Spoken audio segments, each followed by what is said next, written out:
What's up, guys? It's Drak coming at you from Tristan's basement. First day over on our road trip, and we were just given some amazing, wonderful news over in Etheria, over on the patch notes. Outside of that, I've also been invited over into the actual global invitationals. So I will be taking place in the actual knockout stages going forward from there too, coming out later this month. But let's get back into the actual patch notes here. As you can see over on the side here, we have the new patch notes coming out for Etheria on the 26th. This is showcasing that we're actually going to be getting a new animus, being Yeli, who is a light dark constant. So obviously she's going to be in the light element, and let's kind of see where she's going about in her actual role. Right here, it's saying that she is a output focused character centered around lethal strikes and pursuit attacks. As you can see, she does continuous follow-up attacks from critical hits, kind of the same way that Rosa actually operates. She also has a self-cleanse, a crit buff. I'm not sure if that's critical hit chance or critical hit damage. We'll have to see when we actually get a better description of her character. And then AoE defense break.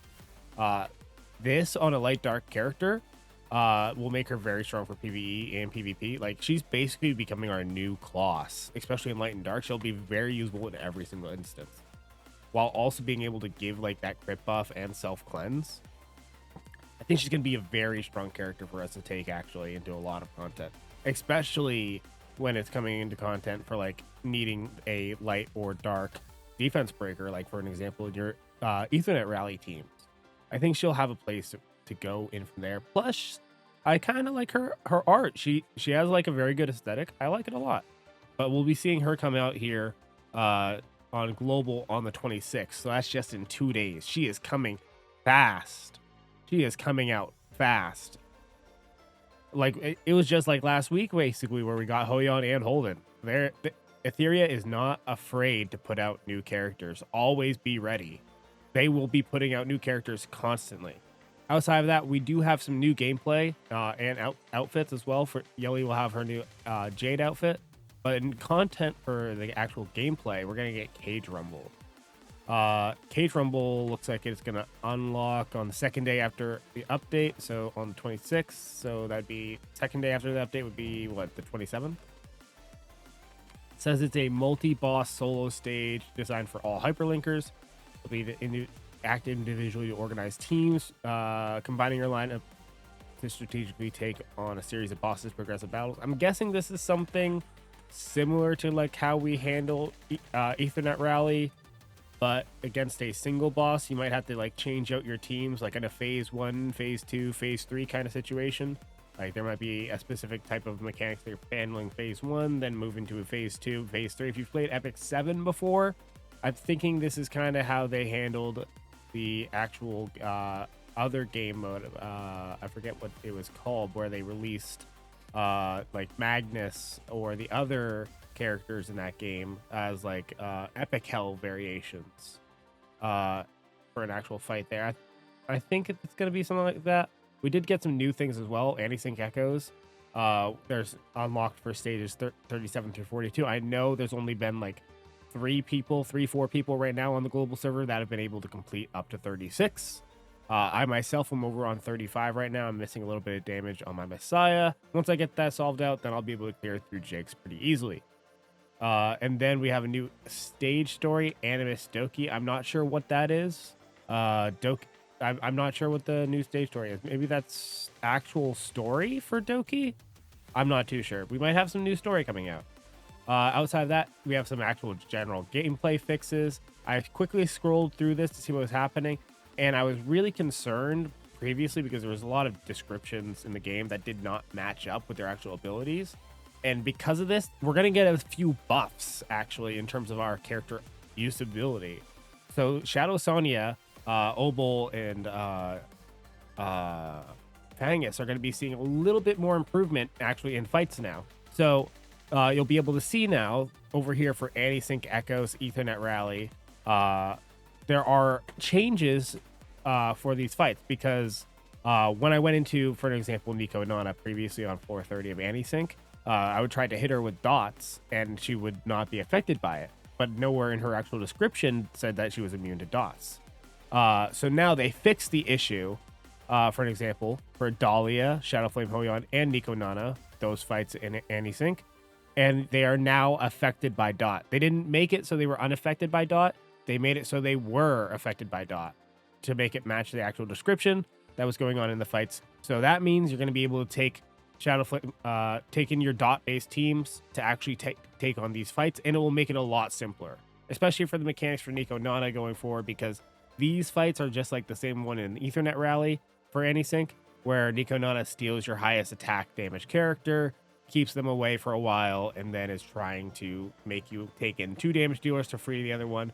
At least now with a dot-based team, you can kind of just take any character, give them enough attack, they'll be taken away, held hostage, and you can still kind of just go straight into the boss with like Shadow Sonya or your dot-based team and kind of just trivialize the boss that way. So it's going to give a little bit more extra playability to other characters, being like Fangus, Opal, etc., to actually take into these floors to actually get some clears for players that might not have the normal gear to actually do so. The same thing is going to be going on in Ethernet Rally. Ethernet Rally is also getting the same boss mechanism update.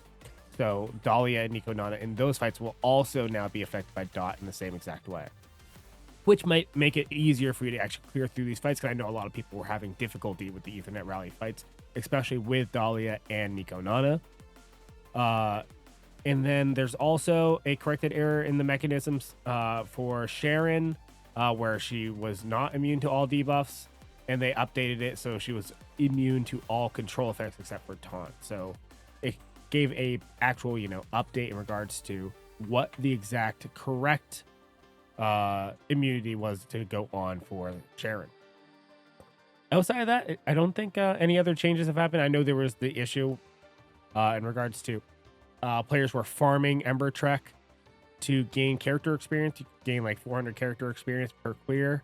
That was going on for a small period of time. That has now been fixed as well. And it looks like there was a few other issues that have been fixed over for arenas, Summit Arena, and then also Ember Trek as well. Outside of that, I don't think there's too many other issues. Let me give another check through here and see if there's anything else that I might have missed. Insists between boss skills, mechanic tips for Sharon on Nightmare in Hell difficulty in Grim Pursuit. Okay, that's this Sharon fight in Nightmare in Hell. On this difficulty, Sharon is not immune to dot. The immune to dot description has been removed from both Nightmare and Hell. Okay, so this is interesting. So previously we had what was it? In the actual modules fight for Aurora, right? We had Aurora, who was not immune to dot, but the immune to dot description was on there. What they did for Sharon instead of making Sharon immune to dot to match the description, they instead decided we're going to remove the description for remove to dot from the Nightmare in Hell difficulties to make Sonya more accessible into those fights. That's interesting. That's really cool. Because that's a different stance from what they took before when it came to clearing Aurora with dot-based teams. So that's an interesting take on what they're going forward with that. I want to see what they want to do with that. Are they going to possibly revert Aurora to be able to be cleared with dot-based teams in the future to coincide with the same exact change that they did here? Maybe specifically for all the difficulties before Inferno? Because it looks like they didn't change that for Inferno. But Inferno, Sharon is immune to all debuffs in the first place. Looks like everything else did not change for that. Let's see what we have in Animus and Shells. Hellkid's Crystal Strike did not increase shield barrier. Yes, his skill 2 did not increase his barrier amount. That's been fixed now. That's very good. Because his barrier kind of just fell off and died with his skill 2. It's very good to see that his skill 2 now actually has the weight behind it. Fix abnormal target issue, Viper. Fix the prowess system for some Animus. Messiah, Lilith, Heinrich, Kloss, and Kachi the Guard, ensuring the correct stat increases applied. Okay. So Messiah is now actually getting the crit damage buff, I believe, from his actual passives because it wasn't showcasing before. Oh, this is a big one.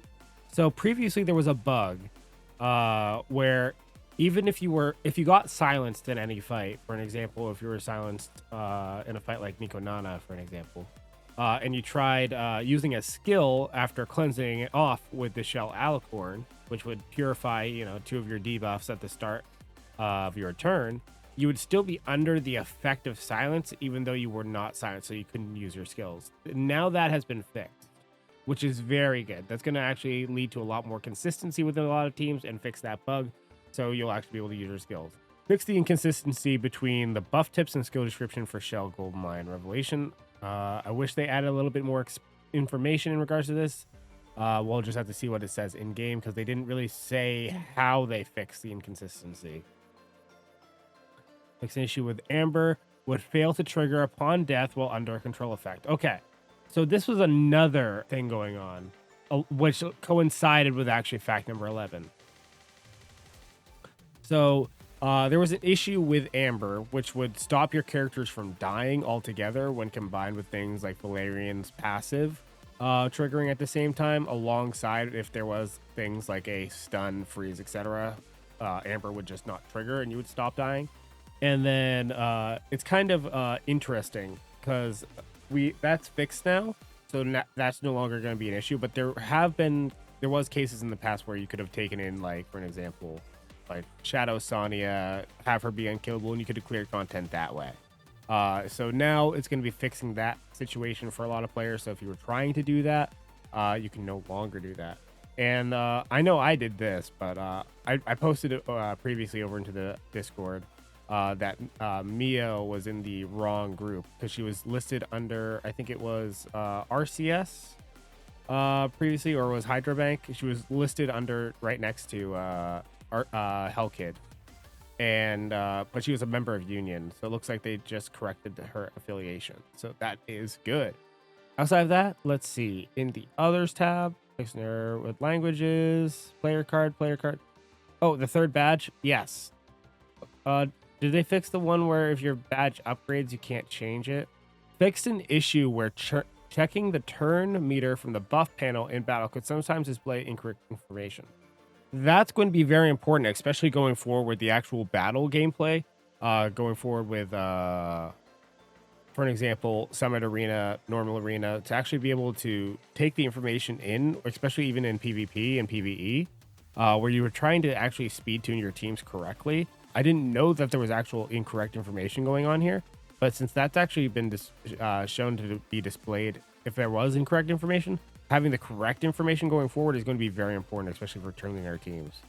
So this, I think, is a very big bug fix. Anything changed for United Front? Adjustments and optimizations, simplified world information, improved overall visual. I would like it to, if there was like no participation technically from a member, if they were at least there or took part in some way, someone attacked their defense, for an example, they would still be given contribution, because we did have a problem just last week where we full cleared the whole enemy team, their whole union, and we actually had someone who was unable to participate just because of their login time, so they were unable to actually participate in the actual union war, so they didn't gain anything. So we'll see how that goes. But I hope that could possibly end up changing alongside this here in Union Front. Other optimizations and adjustments: increase the daily request rewards. Nice. More rewards, better. Increase Etheria ranking rewards, expanding from top 100 to top 200. Is that for end of season or so on and so forth? I'm not too sure, but to top 200, that's still good. Everybody can get their ranks. Everybody can get their little emblems. That's going to be the same thing for Summit Arena. That's good. How monthly card supply distribution. I'll need to see more information on that, but sure thing. Adjusted the completion requirements for some tasks in Hyperlink Charter Shell Tuning 3. We'll have to see what changes on here to see whether it's easier or harder. I'm hoping it's for easier. Requirement for complete the runner-up mission to 2 times. That'll just make that easier, which is good. It makes you, if I remember, that is the one for a little bit of rewards, but not the actual stabilizer. Reduce the ultimate skill damage of Shadow Guard, Disorder, and Phantom Theater. That's the dark one. The dark one hit like a truck. So the ultimate skill on that is going to be a lot lower. So that's going to be very good. Blue dot notification in Union. Video performance of Hellkid's Life TD. Leftover. tokens and shell story, dazzler pulse, added unlock prompt feature for level based items, partial illustration material effect, rendering, stability, shell gameplay, champion's call, battle settlement speed and gameplay stability in fearless arena. Ooh, 2 nerfs. We got some PVE nerfs. We have 2 PVE nerfs. We have Tiamat getting a nerf, the difficulty of that fight, which was a very hard fight. And then also the fight for Nico Nana in Ethernet Rally 2. So actually, Nico Nana is getting easier in 2 different ways now. The difficulty is just getting decreased, so we'll probably only have to deal a lot less damage to actually get your clear. But well, we're also getting the ability to actually take dots into it for one of our teams, or even both, technically, as well. Interesting. So they are making PvE easier. They're not only making it harder, they are making it easier. Okay, so one takeaway we can get from this, right here at the start, we're going to be getting our new character, Yeli. She's going to make an impact in the game. I can't tell too much. It looks like she's going to be our new Kloss, but she doesn't bring like speed down, for an example. But we can take her in just about anywhere else, because she's kind of like a damage dealer that also does the same thing as like Gray, but you can take her everywhere. That will also kind of function like Rosa. And then afterwards, we have our new actual PvE content. We're going to be seeing this. We're going to be fighting Nico Nana even more, especially after her shells. We've been farming, obviously, Nico Nana Inferno for a lot of her shells now, ever since we hit level 50, because it's one of the easier and more accessible actual options in regards to getting shells early on in Inferno, as well as we're going to be fighting her even more so in Ethernet Rally, as well as in Anti-Sync, since there was the actual changes here as well for those fights to make Dot a little bit more accessible.